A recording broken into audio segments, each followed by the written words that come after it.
पद्धतीचं काही आहे का? खासदार तुमच्या संपर्कात आहेत का? अरे किती वेळा तुम्ही प्रश्न विचारणार हे? तो आता काही निवडणूक आहेत का? आता कुठे काय गोळाबेरीज करायची आहे का?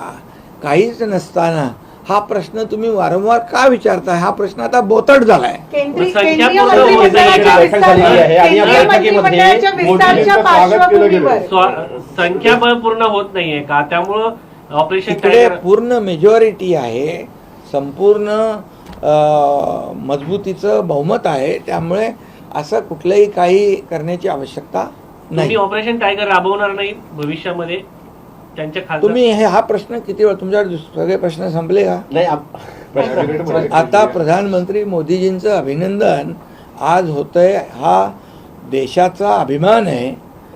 तो सोडून तुम्ही ज्या प्रश्नाची चर्चा की म्हणजे त्याचं काय म्हणतो चर्वण झालेलं आहे, चगळून